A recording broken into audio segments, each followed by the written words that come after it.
അപ്പോൾ ഏതെങ്കിലും ഒരു ടൈമിൽ ഞാൻ ഗീവ് അപ്പ് ചെയ്തേക്കാം എന്ന സംശയം തോന്നിയിട്ടുള്ള ഏതെങ്കിലും ഒരു ടൈം ലൈഫിൽ ഉണ്ടായിട്ടുണ്ടോ? ഇനിയിപ്പോൾ ഉണ്ടെങ്കിൽ അതിനെ എങ്ങനെയാണ് ഓവർകം ചെയ്തത്? അങ്ങനെ ഒരു ഇൻസിഡൻറ്റ് ഉണ്ടായാൽ നമ്മൾ സാധാരണ വർക്കൗട്ട് ചെയ്യുന്നു, നമ്മൾ കോമ്പറ്റീഷൻ എല്ലാം അറ്റൻഡ് ചെയ്യുന്നു.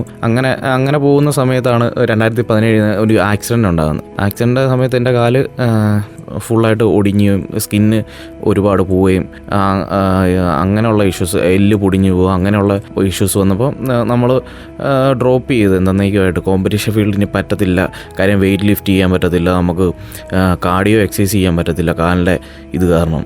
അങ്ങനെ അതായത് കാലിൻ്റെ ഷേപ്പ്, ആ മസിലില്ലാത്തതുകൊണ്ട് ആ ഷേപ്പ് കാണാൻ പറ്റാത്തതുകൊണ്ടും അങ്ങനെയുള്ള ഇഷ്യൂസ് വന്നപ്പോൾ ഡ്രോപ്പ് ചെയ്ത് ഫുള്ള്. ഇനി വേണ്ട, ഈ കോമ്പറ്റീഷൻ വേണ്ട. പിന്നെ ഒരു ഇത് പാഷനായതുകൊണ്ട് നമുക്കിത് വിട്ടുപോകാൻ പറ്റത്തില്ലാത്തതുകൊണ്ട് നമ്മൾ ട്രെയിനർ എന്ന രീതി പിന്നെ അങ്ങനെ കയറി ജിമ്മിലോട്ട്. പിന്നെ നമുക്കൊരു പാഷൻ എന്ന രീതി വർക്കൗട്ട് ചെയ്യുന്നു. ഈ ഒരു ഇൻസിഡൻറ്റിൻ്റെ കാര്യം പറഞ്ഞല്ലോ, ആക്സിഡൻറ്റിൻ്റെ കാര്യം പറഞ്ഞു, പിന്നെ അതിനെ ഓവർകം ചെയ്ത്, അതായത് ഒരു ടൈമിൽ കോമ്പറ്റീഷനിലേക്ക് ഇനി എന്നെ കൊണ്ട് പറ്റില്ല എന്ന് തീരുമാനിക്കുന്നു, പിന്നെയും അതിനെ മറികടന്ന് കോമ്പറ്റീഷനിലേക്ക് കടന്നു വരുന്നു. ഇപ്പോൾ ദേ മിസ്റ്റർ ഇന്ത്യ ടൈറ്റിൽ സ്വന്തമാക്കിയിരിക്കുകയാണ്. അപ്പോൾ ഗിഫ്റ്റിൻ ഇതിന് വേണ്ടിയിട്ട് മെൻ്റലി ഒത്തിരി പ്രിപ്പയർഡ് ആയിട്ടുണ്ടാവും അല്ലേ? ഫിസിക്കലി പ്രിപ്പയർഡ് ആവുന്നതിനോടൊപ്പം ഇമ്പോർട്ടൻ്റ് ആയിരുന്നു മെൻ്റലി പ്രിപ്പയർഡ് ആവുക എന്നുള്ളത് കൂടി. അപ്പം ആ ഒരു സിറ്റുവേഷൻ എങ്ങനെ ഹാൻഡിൽ ചെയ്തേ?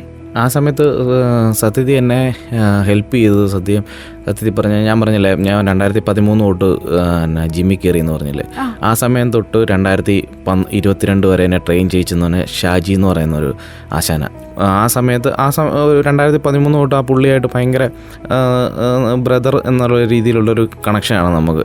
ആക്സിഡൻറ്റ് ഉണ്ടായി കഴിഞ്ഞപ്പം ഞാൻ ആ സമയത്തും കോമ്പറ്റീഷൻ ഇതുപോലെ തന്നെ പ്രിപ്പയർ ചെയ്ത് ഇരിക്കുന്ന സമയത്തായി ആക്സിഡൻറ്റ് ഉണ്ടാകുന്നത്. അതായത് അന്ന് 2017 കോമ്പറ്റീഷൻ ചെയ്തിട്ട് 18 ഓപ്പൺ കേരളയ്ക്ക് ഇറങ്ങാൻ വേണ്ടി പ്രിപ്പയർ ചെയ്യുന്ന സമയം ഒരു 2 മാസം കൂടെ ഉള്ളൂ. ആ സമയത്താണ് ആക്സിഡൻറ്റ് ഉണ്ടാകുന്നത്. അപ്പോൾ ആ സമയത്ത് ഞങ്ങളുടെ അവിടെ നിന്നൊരു 20 കിലോമീറ്റേഴ്സ് അപ്പുറമാണ് ജിം. അവിടെ ജിമ്മിൽ പോയി വർക്കൗട്ട് ചെയ്തിട്ട് തിരിച്ചു വരുമ്പോഴാണ് ഈ സംഭവം ഉണ്ടാകുന്നത്. ഷാജി എന്ന് പറഞ്ഞ ആശാനാണ് എന്നെ ഹെൽപ്പ് ചെയ്യുന്നത്. അതായത് വീട്ടിൽ വരികയും എന്നെ മോട്ടിവേറ്റ് ചെയ്യുകയും ഗിഫ്റ്റിനെ ഇങ്ങനെയല്ല, നമുക്ക് ഇത് തിരിച്ചെടുക്കാം, ഈ പോയതൊന്നും നമുക്ക് റിക്കവറി ചെയ്തെടുക്കാം, ഇതൊന്നും ഒരു വിഷയമുള്ള കാര്യമല്ല എന്ന് പറഞ്ഞ് എന്നെ മോട്ടിവേറ്റ് ചെയ്തുകൊണ്ടിരുന്ന ഷാജി എന്ന് പറഞ്ഞ ആശാനാണ്.